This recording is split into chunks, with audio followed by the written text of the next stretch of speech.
So guys welcome back to micro classes. हमारी Meerut university और Saharanpur university की बीएड की क्लासेस चल रही हैं। आज का हमारा सब्जेक्ट है growing up as a learner, psychology जिसे हम बोलते हैं। साइकोलॉजी की ये सेकंड क्लास है। आज का हमारा टॉपिक है शिक्षा मनोविज्ञान। अब शिक्षा मनोविज्ञान क्या होता है, क्या इसका अर्थ होता है, इसकी प्रकृति क्या होती है, विषय क्षेत्र क्या होते हैं, उद्देश्य, महत्व, ये सब मोस्ट इंपॉर्टेंट क्वेश्चन होता है। शिक्षा मनोविज्ञान के बारे में हर पेपर में आपको एक क्वेश्चन देखने के लिए जरूर मिलेगा, चाहे तो लॉन्ग मिले चाहे शॉर्ट मिले। मोस्ट इंपॉर्टेंट है, आसान टॉपिक है, इसको बस आप हल्का सा समझ लो, आसानी से आप अपने पेपर में लिख दोगे। आप शिक्षा मनोविज्ञान कह सकते हैं, इंग्लिश में इसे हम एजुकेशन साइकोलॉजी बोलते हैं। शैक्षिक मनोविज्ञान बोल सकते हैं, एजुकेशनल साइकोलॉजी। दोनों का मतलब एक ही होता है। मैं बता देता हूं सबसे पहले आपको शिक्षा मनोविज्ञान होता क्या है। अब देखो, मनोविज्ञान में हम क्या करते हैं, मानव के व्यवहार का अध्ययन करते हैं। जब से वह पैदा होता है, जब तक मरता है, जो भी क्रियाएं करता है, उन सब का हम अध्ययन करते हैं मनोविज्ञान में। लेकिन शिक्षा मनोविज्ञान में हम मानव के व्यवहार का अध्ययन उन परिस्थितियों में करते हैं जब वह कुछ सीख रहा होता है। जब मानव कुछ सीखता है, उस परिस्थिति में ही हम सिर्फ शिक्षा मनोविज्ञान में मानव का अध्ययन करते हैं।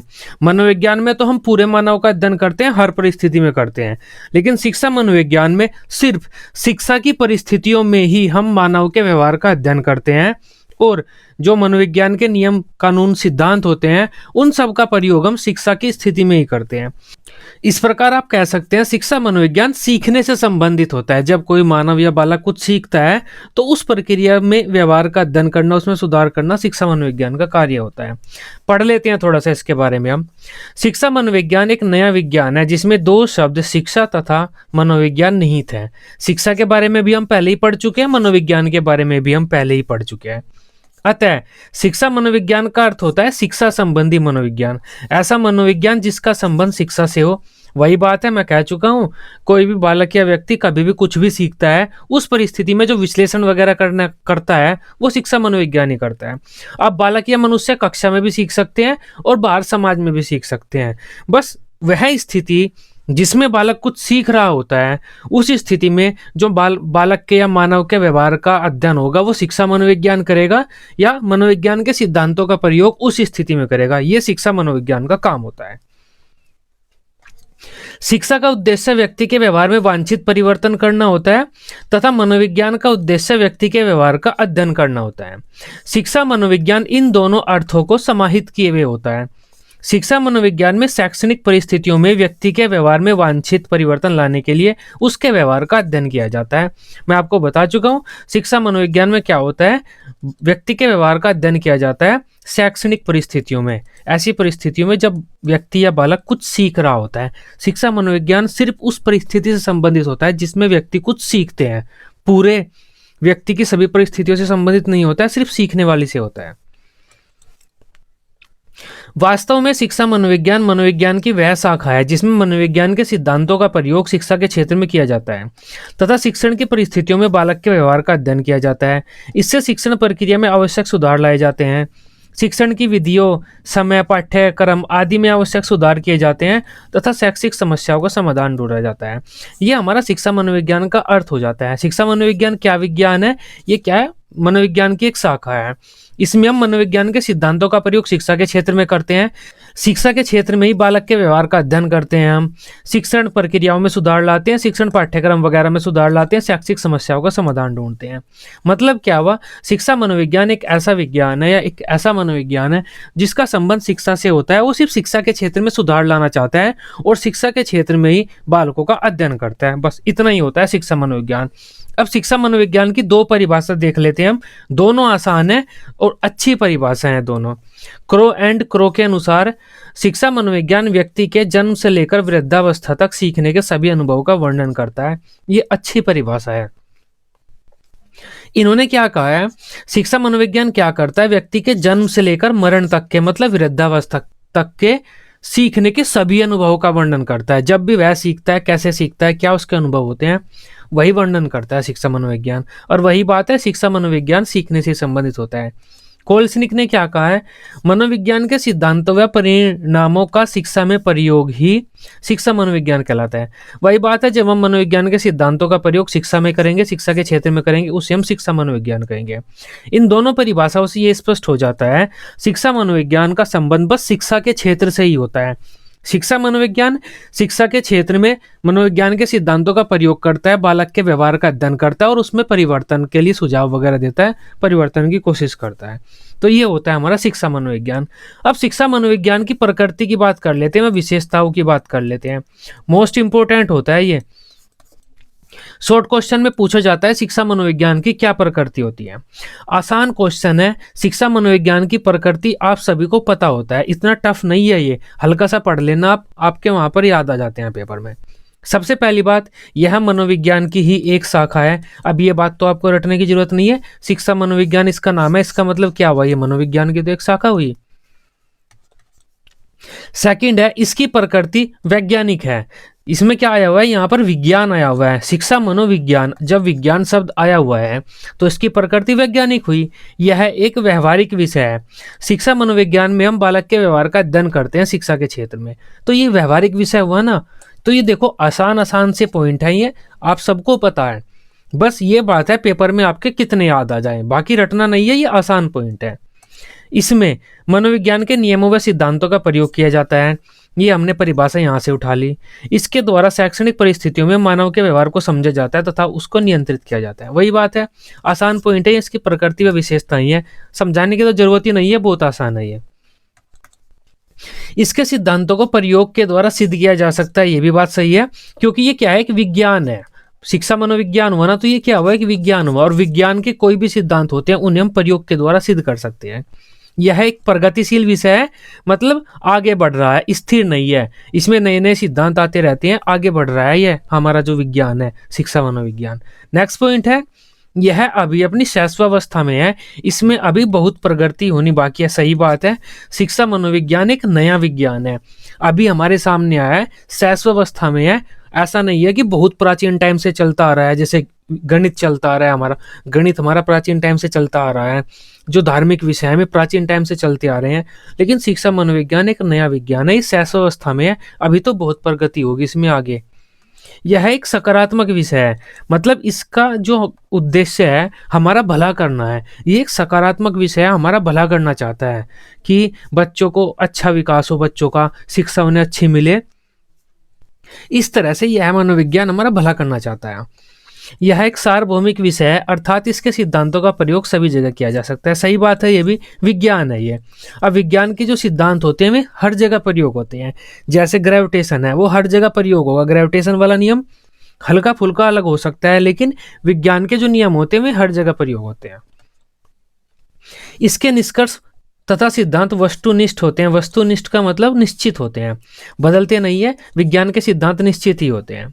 इसमें मानव तथा पशु दोनों के व्यवहार का अध्ययन किया जाता है, ये भी हमने कल पढ़ लिया था, जो हमने पहली क्लास पढ़ी थी मनोविज्ञान की, उसमें हमने पढ़ा था कि मनोविज्ञान में हम मानव पशु पक्षी अब सबका अध्ययन करते हैं, वही बात शिक्षा मनोविज्ञान पर भी लागू हो जाती है। इसका प्रयोग शिक्षण प्रणाली को प्रभावी बनाता है, ये बात भी सही है। हम शिक्षा की परिस्थिति में जब बालक के व्यवहार का अध्ययन करते हैं, मानव के व्यवहार का अध्ययन करते हैं, उसमें आवश्यक सुधार लाते हैं, तो शिक्षण प्रक्रिया हमारी प्रभावशाली हो जाती है। इसके द्वारा छात्रों आदि के विषय में भविष्यवाणी की जा सकती है, ये भी बात सही है। शिक्षा मनोविज्ञान किसी व्यक्ति के जन्म से लेकर मरण तक के सभी अनुभवों का वर्णन करता है। अब देखो ये सारे पॉइंट मैं एक्सप्लेन कर चुका हूँ और ये इंपॉर्टेंट है। शिक्षा मनोविज्ञान की प्रकृति व विशेषता इंपॉर्टेंट है, बहुत ज़्यादा पूछी जाती है आपके बीएड के एग्जाम में। अब बात कर लेते हैं इसके विषय क्षेत्र वगैरह की। इससे पहले ये देखते हैं कि अब तक हमने क्या देखा। सबसे पहले हमने शिक्षा मनोविज्ञान का अर्थ देखा। शिक्षा मनोविज्ञान क्या होता है? शिक्षा के क्षेत्र में हम बालक के व्यवहार का अध्ययन करते हैं, शिक्षा के क्षेत्र में मनोविज्ञान के सिद्धांतों का प्रयोग करते हैं, वो होता है हमारा शिक्षा मनोविज्ञान। यह शिक्षा मनोविज्ञान का काम होता है। ये दो बातें ही होती हैं, दोनों बातें आप अच्छे से नोट कर लेना। दूसरा, शिक्षा मनोविज्ञान की प्रकृति आसान है, एक बार पढ़ लेना, जो पॉइंट आपके दिमाग में आ जाए पेपर में वो लिख देना आप। बाकी शिक्षा मनोविज्ञान के अगर आपके उद्देश्य या लाभ याद है तो वो भी आप प्रकृति में लिख सकते हैं। अगर प्रकृति नहीं याद आ रही है आपके, लेकिन कॉपी भर के आनी है, मतलब जितने पेज आपको लिखने हैं ना वे लिख कर आने हैं। अब बात कर लेते हैं अपने नेक्स्ट इंपॉर्टेंट क्वेश्चन की, जो कि है शिक्षा मनोविज्ञान का क्षेत्र, जिसे हम विषय क्षेत्र भी बोल देते हैं। अब क्षेत्र का क्या मतलब होता है? शिक्षा मनोविज्ञान के क्षेत्र का मतलब होता है शिक्षा मनोविज्ञान कौन कौन से टॉपिक्स का अध्ययन करता है और किन के बारे में हमें जानकारी देता है। कौन कौन से बिंदु होते हैं, टॉपिक होते हैं, विषय होते हैं जिनका शिक्षा मनोविज्ञान में अध्ययन किया जाता है, उसका मतलब होता है हमारा शिक्षा मनोविज्ञान का क्षेत्र। कोई भी आपसे पूछे कि शिक्षा मनोविज्ञान का क्षेत्र या शिक्षा मनोविज्ञान का विषय क्षेत्र बता दीजिए, क्या होता है? इसका मतलब हुआ कि शिक्षा मनोविज्ञान के क्षेत्र में कौन कौन से टॉपिक का अध्ययन किया जाता है, किन किन बिंदु का हम अध्ययन करते हैं शिक्षा मनोविज्ञान के क्षेत्र में। अगर ये प्रश्न आपके पेपर में आता है तब आप ये लाइन लिख सकते हैं कि शिक्षा मनोविज्ञान का क्षेत्र अत्यंत व्यापक है, इसमें बहुत से विषयों पर शोध किया जाता है तथा उनका अध्ययन किया जाता है, जिसमें से कुछ विषय निम्नलिखित हम वर्णन कर रहे हैं। हेडिंग आप ये डाल सकते हैं, ये 12 हेडिंग जो यहाँ पर लिखी हुई है, ये 12 हेडिंग आपकी आ जाएंगी। तो इतना आपके क्लियर हुआ क्षेत्र में आपको क्या लिखना है। अगर पेपर में ये आ जाता है शिक्षा मनोविज्ञान का महत्व या शिक्षा में योगदान या प्रभावशाली शिक्षक बनाने में योगदान, शिक्षा मनोविज्ञान का लाभ क्या होता है, तब भी आपको यही 12 हेडिंग लिखनी है।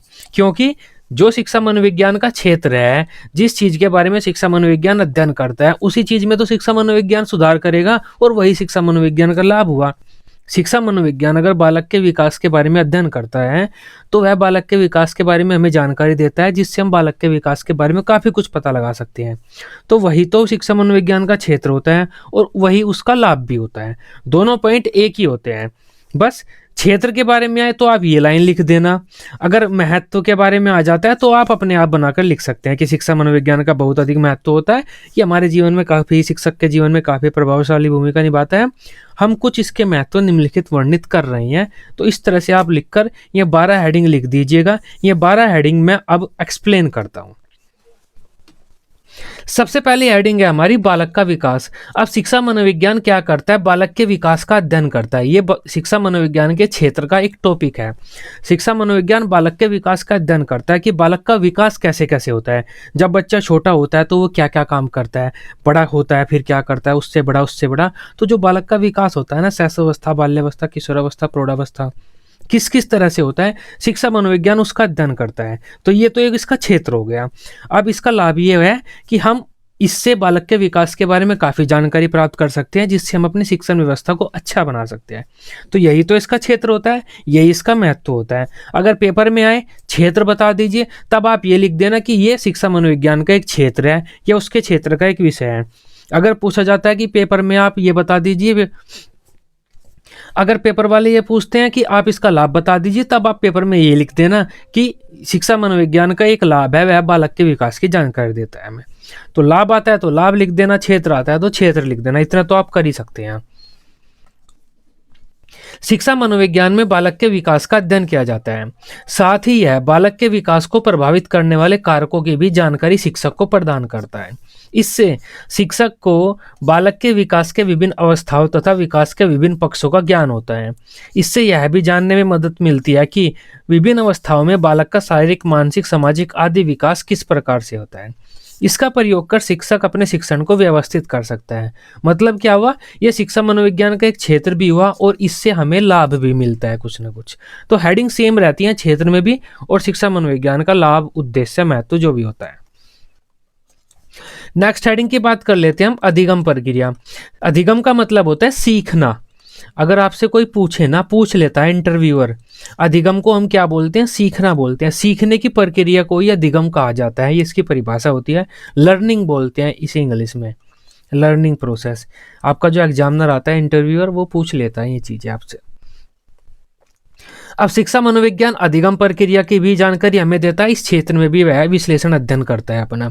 इससे हमें पता चलता है कि बच्चे किस किस प्रकार सीखते हैं और हम अपने शिक्षण की जो व्यवस्था है वह उसी प्रकार कर पाते हैं। तो ये इसका क्षेत्र भी हुआ, महत्व भी हुआ। अधिगम प्रक्रिया शिक्षा मनोविज्ञान का सबसे महत्वपूर्ण क्षेत्र है। शिक्षा मनोविज्ञान के सिद्धांतों का अधिकतम प्रयोग इसी क्षेत्र में किया जाता है। यह शिक्षा मनोविज्ञान हमें बताता है कि बालक किस प्रकार सीखते हैं। साथ ही शिक्षा मनोविज्ञान अधिगम के प्रकार, अधिगम को प्रभावित करने वाले कारक, अधिगम के सिद्धांतों आदि का भी अध्ययन करता है। इन्हीं के आधार पर वर्तमान शिक्षा प्रणाली को बाल केंद्रित किया जा सका है। बच्चे कैसे सीखते हैं आदि के आधार पर ही शिक्षक को पता चलता है कि वह अपनी शिक्षण की व्यवस्था कैसे कर सकता है। तो आसान पॉइंट आप समझ पाए होंगे।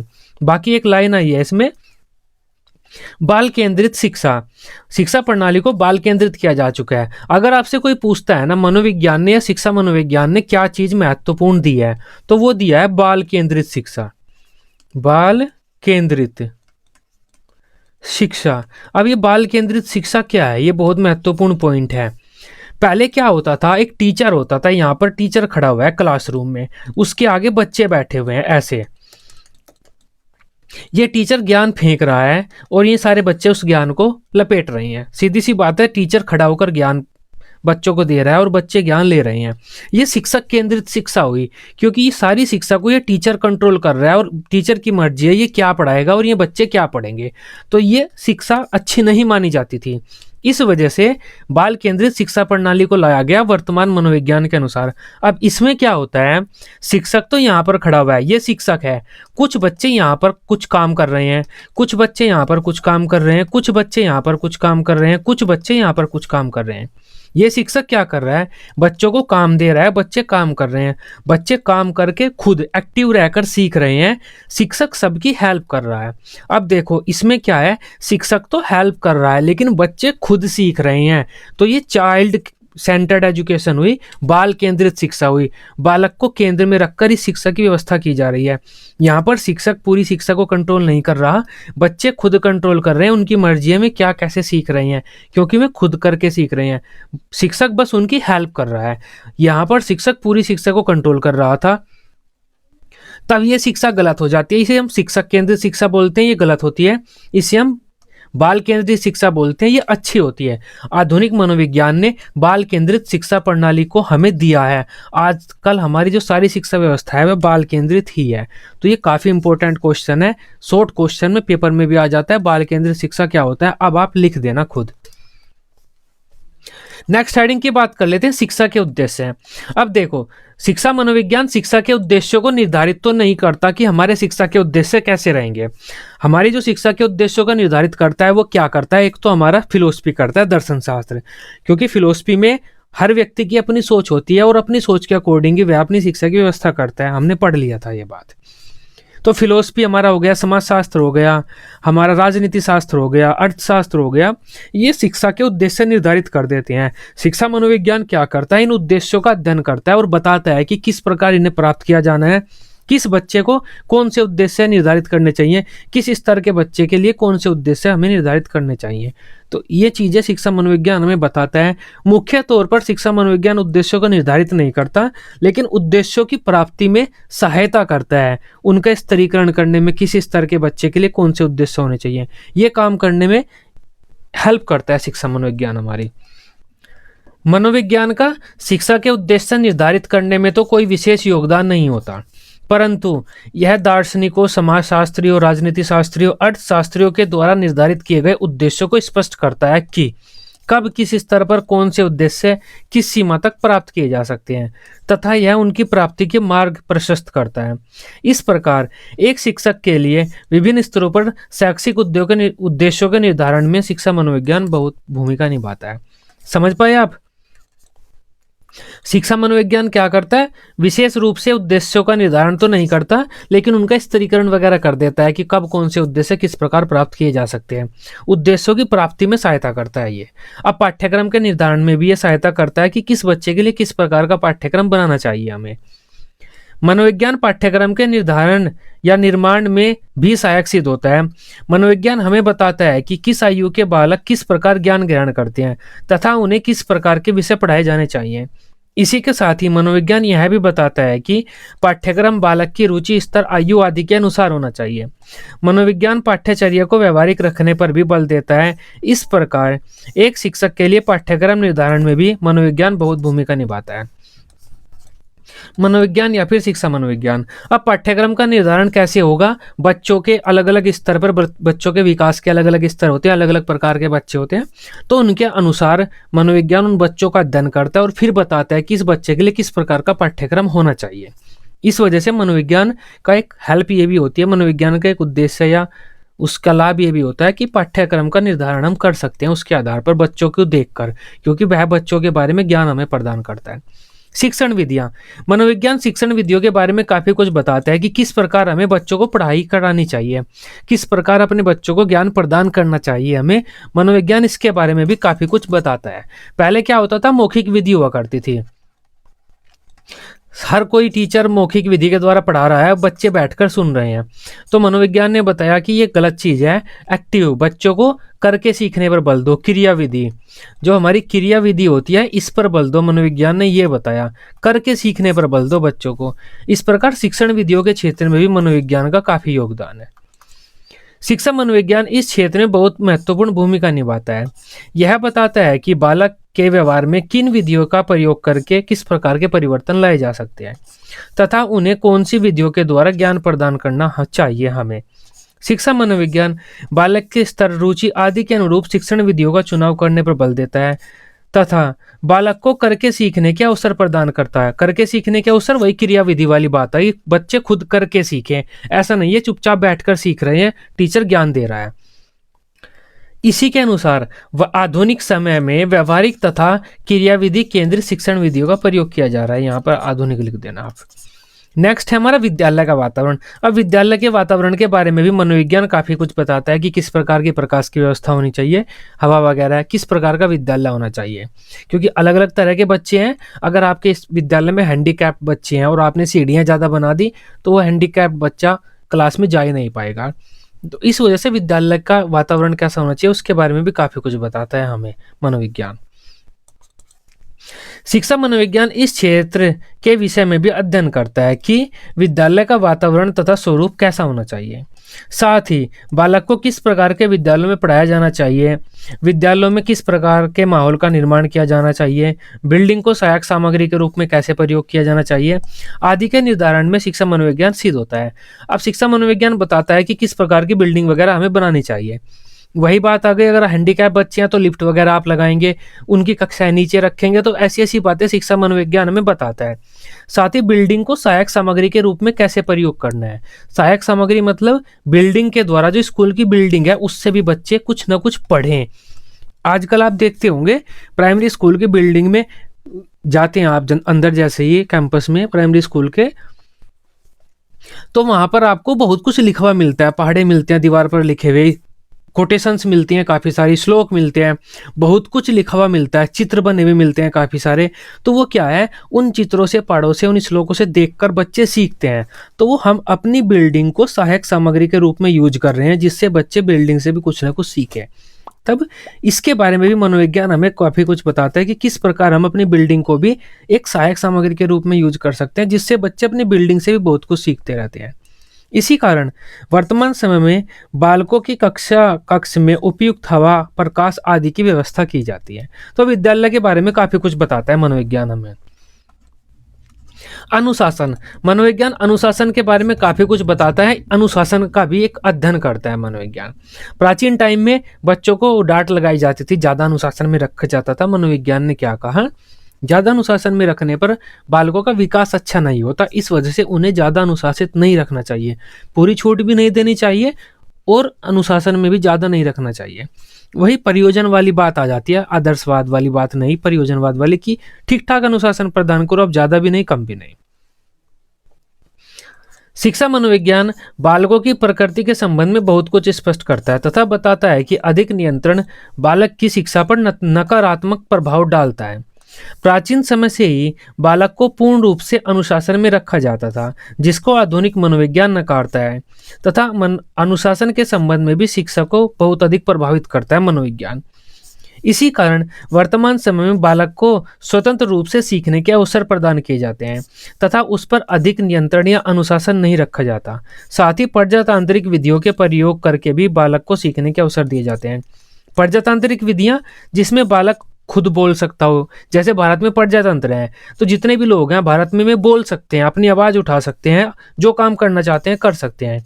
इसी प्रकार प्रजातांत्रिक विधि को भी शिक्षा में प्रयोग किया जाता है। प्रजातांत्रिक विधि जिसमें बच्चे खुद कुछ करके सीखे, अपनी बात कह सके, उन पर ज्यादा बंधन न हो। नेक्स्ट है हमारा व्यक्तिगत विभिन्नताएं। अब देखो, अलग अलग तरह के बच्चे होते हैं, कोई इंटेलिजेंट होता है, कोई मंदबुद्धि होता है, कोई पागल होता है बिल्कुल, कोई चल फिर नहीं सकता, हैंडीकैप्ड होता है, कोई अलग तरीके का होता है, उसे अलग बीमारी होती है। तो अलग अलग तरह के बच्चे होते हैं। मनोविज्ञान क्या करता है, सभी बच्चों का अध्ययन करता है, उनके व्यवहार का अध्ययन करता है शिक्षा मनोविज्ञान, और हमें बताता है कि किस तरह के बच्चे की शिक्षा की व्यवस्था किस प्रकार होनी चाहिए। तो व्यक्तिगत विभिन्नताओं के बारे में भी मनोविज्ञान, शिक्षा मनोविज्ञान हमारी काफी मदद करता है। इस संसार में कोई भी दो व्यक्ति बिल्कुल समान नहीं हो सकते हैं, उनमें कुछ ना कुछ अंतर जरूर होता है। किन्हीं भी दो बालकों की रुचि, स्तर, उद्देश्य आदि में काफी अंतर होता है। इस संबंध में शिक्षा मनोविज्ञान हमें बताता है कि प्रत्येक बालक अलग अलग होता है, अतः उनकी रुचि, स्तर आदि के अनुरूप ही हमें शिक्षण विधियों का चुनाव करना चाहिए तथा व्यक्तिगत शिक्षण का प्रयोग करना चाहिए। व्यक्तिगत शिक्षण से मतलब होता है हर बच्चे को अलग अलग ध्यान से देखो आप, और अलग अलग तरीके से पढ़ाओ, क्योंकि हर बच्चा अलग है। अगर आप एक ही तरह से पढ़ा देंगे तो सब बच्चे नहीं समझेंगे, बहुत से बच्चे रह जाते हैं। तो आप उन बच्चों के साथ अलग से बातचीत करो, उनकी समस्या समझो और व्यक्तिगत शिक्षण उन्हें प्रदान करो। तो ये मनोविज्ञान हमें कहता है, क्योंकि हर बच्चे अलग अलग होते हैं। बुद्धि। अब मनोविज्ञान बालक की बुद्धि के बारे में भी काफी कुछ बताता है कि बुद्धि कैसे काम करती है। बुद्धि के बारे में जो खोजबीन करता है वह मनोविज्ञान ही करता है, शिक्षा मनोविज्ञान ही करता है। अब शिक्षा मनोविज्ञान हमें बालक की बुद्धि के बारे में काफी कुछ बताता है कि बालक की बुद्धि किस प्रकार काम करती है, किस बच्चे में किस प्रकार की बुद्धि है। उसी के अनुसार एक शिक्षक उस बालक की शिक्षा की व्यवस्था करता है। किसी बच्चे में अगर संगीत वाली बुद्धि है तो अगर शिक्षक उसे गणित सिखाएगा तो वह शिक्षक बेवकूफ है। शिक्षा मनोविज्ञान क्या कहता है, अगर किसी बच्चे में संगीत वाली बुद्धि है तो उसे संगीत के क्षेत्र में आगे भेजो। वही बात है, जिस बच्चे में जैसा टैलेंट उसे उस क्षेत्र में ही आगे भेजो। ये बात शिक्षा मनोविज्ञान हमें कहता है। बुद्धि भी शिक्षा मनोविज्ञान का एक अध्ययन का विषय है। शिक्षा मनोविज्ञान हमें बालकों की बुद्धि के विषय में काफी कुछ बताता है, जैसे बुद्धि कैसे कार्य करती है, बुद्धि कितने प्रकार की होती है, बुद्धि में कितने तत्व होते हैं, बुद्धि के सिद्धांत आदि।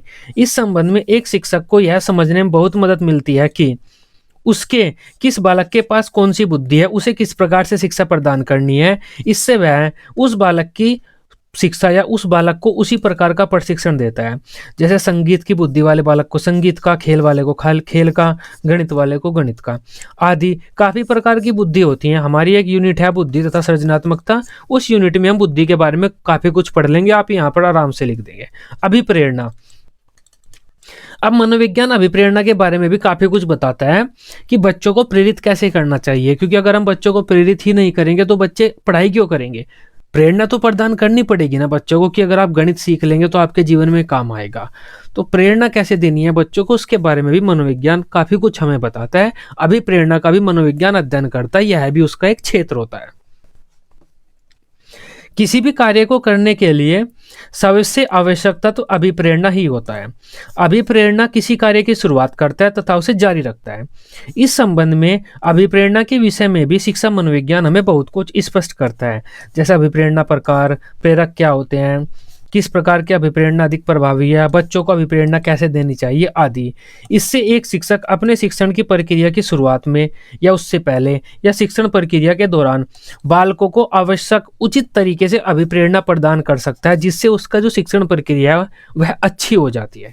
तो अभिप्रेरणा की जानकारी एक शिक्षक को देता है, जिससे हमारा शिक्षक जो शिक्षण प्रक्रिया होती है वह अच्छी हो जाती है।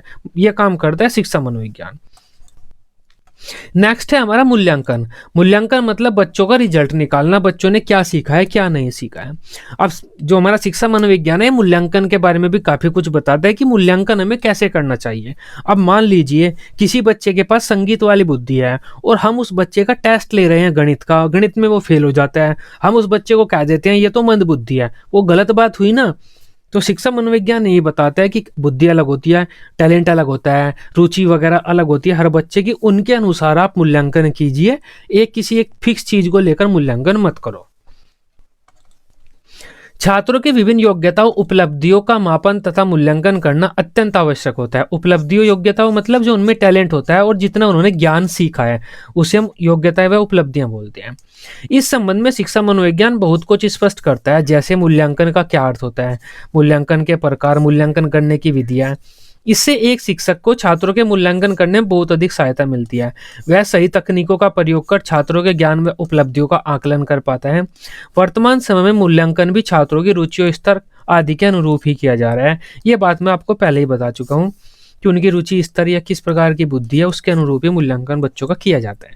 तो मूल्यांकन का मतलब होता है बच्चों का टेस्ट वगैरह लेकर अवलोकन करके किसी भी तरह से उनके ज्ञान वगैरह का पता लगाना, उनकी समस्याओं का पता लगाना, उन समस्याओं को दूर करना। लास्ट हेडिंग है हमारी शिक्षा की समस्याओं का समाधान। अब शिक्षा के क्षेत्र में समय समय पर समस्याएं आती रहती हैं। अब शिक्षा मनोविज्ञान क्या करता है, उनका अध्ययन करता है और उनका समाधान करता है। तो ये हमारे लिए फायदेमंद भी हो जाता है, शिक्षा मनोविज्ञान का एक लाभ भी हो जाता है कि ये शिक्षा के क्षेत्र में आने वाली समस्याओं का समाधान करता है। अब शिक्षा मनोविज्ञान का क्या अर्थ होता है? शिक्षा मनोविज्ञान शिक्षा के क्षेत्र में मनोविज्ञान के सिद्धांतों का प्रयोग करता है, बालकों का अध्ययन करता है, उनके व्यवहार का अध्ययन करता है, जिससे कि वह शिक्षा को अच्छा बना सकता है, उसकी समस्याओं को दूर कर सकता है। वही बातें आपको अर्थ वाली बातें यहाँ पर लिखनी है। शिक्षा मनोविज्ञान हमें अनेक शैक्षिक समस्याओं पर चिंतन मनन करने के लिए प्रेरित करता है तथा उनके समाधान को खोजने के लिए मार्ग प्रशस्त करता है, हमें मार्ग प्रदान करता है, जिसकी वजह से शिक्षा से संबंधित हमारे सामने जो भी समस्याएं आती हैं हम उनके समाधान को खोजने में लग जाते हैं तथा अपनी शिक्षण प्रक्रिया को प्रभावित करते हैं और उसे एक नए स्तर पर ले जाते हैं। यह शिक्षा मनोविज्ञान का एक लाभ था, जो कि शिक्षा से संबंधित समस्याएं जो हमारे सामने आती हैं, शिक्षा मनोविज्ञान उन समस्याओं के समाधान में भी हमारी मदद करता है। शिक्षा मनोविज्ञान क्या कहता है? हमें प्रेरित करता है, हमें ऐसा ज्ञान प्रदान करता है कि जिससे हम शिक्षा से संबंधित समस्याओं का अध्ययन कर सकते हैं। तो ये शिक्षा मनोविज्ञान के लाभ थे। अगर आप एक बार और देखना चाहते हैं, ये आज का हमारा टॉपिक था शिक्षा मनोविज्ञान। सबसे पहले तो हमने शिक्षा मनोविज्ञान का अर्थ देखा, शिक्षा मनोविज्ञान का क्या अर्थ होता है। क्या अर्थ होता है शिक्षा मनोविज्ञान का? शिक्षा मनोविज्ञान बालक के व्यवहार का अध्ययन करता है शिक्षा के क्षेत्र में ही, और जो मनोविज्ञान के सिद्धांत हैं उनका प्रयोग करता है शिक्षा के क्षेत्र में। बस शिक्षा मनोविज्ञान शिक्षा के क्षेत्र से ही संबंधित होता है। बाकी प्रकृति पूछी जाती है, प्रकृति के बारे में मैंने यहाँ पर 15 पॉइंट लिखे हुए हैं, आप लिख सकते हैं। अगर प्रकृति आपको लगता है कि आपके पेपर में आपसे प्रकृति पूछी गई है, प्रकृति आपकी कम है, 2-4 प्रकृति आपको और कुछ याद नहीं आ रही, तभी आप इन हेडिंग में से लिख सकते हैं। शिक्षा मनोविज्ञान के लाभ लिख दीजिए, प्रकृति बनाकर ही लिख दीजिए कि शिक्षा मनोविज्ञान की प्रकृति होती है, वह अभिप्रेरणा के बारे में काफी कुछ हमें बता देता है। इस प्रकार बाकी ये शिक्षा मनोविज्ञान के क्षेत्र, लाभ, महत्व वगैरह तो हैं ही। इस वीडियो में हमने लगभग 5 से 6 क्वेश्चन कवर किए हैं शिक्षा मनोविज्ञान के बारे में। यह पूरा टॉपिक हमने कवर कर दिया है। आई होप शिक्षा मनोविज्ञान क्या होता है उसके बारे में अब आप बेहतर तरीके से सब कुछ पता लगा पाए होंगे। वीडियो अच्छी लगी हो आप इसे लाइक कर सकते हैं, अपने दोस्तों के साथ शेयर कर सकते हैं। बीएड की सभी सब्जेक्ट की इसी तरह से डेली रेगुलर क्लासेस लेने के लिए आप इस चैनल को सब्सक्राइब कर सकते हैं। Till then, bye bye, take care.